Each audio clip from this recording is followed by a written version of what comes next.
So looking ahead, you will be moving from the general principles of art history to your first specific historical module, Module 1, the 17th century.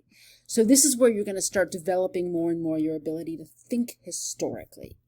And it's important to understand that the course moves as a linear story from the 17th century, which is the 1600s, chapter by chapter, period by period, up until the 19th century, the 20th century, and finally around 1950.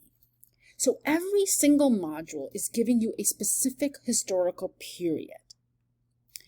And the 17th century module, let me go back here, is also dealing with 4 specific regional power centers.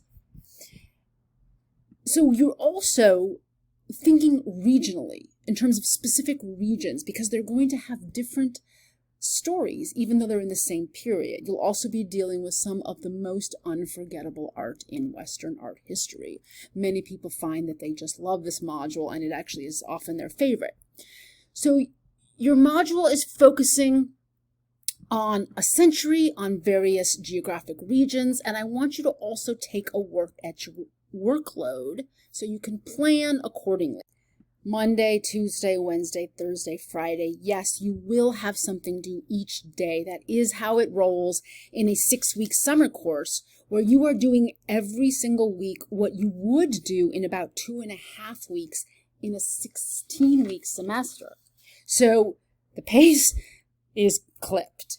The very first assignment due on Monday, June 21st, is a discussion, and it's based on a superb film about the amazing and, I don't know how to put it, kind of wild is the word, wild artist Caravaggio.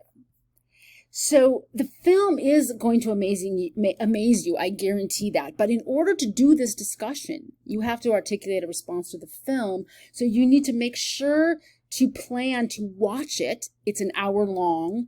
You need to watch the narrative in full before you do the discussion.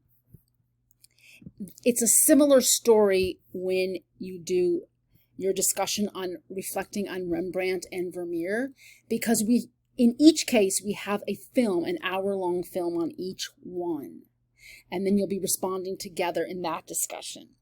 So think very clearly about when you need to block out time for these films. They're so worth your while. They will actually make the whole module much more fun for you and I think get you more engaged. But they're essential to the kind of thinking you're going to be doing together in the discussions.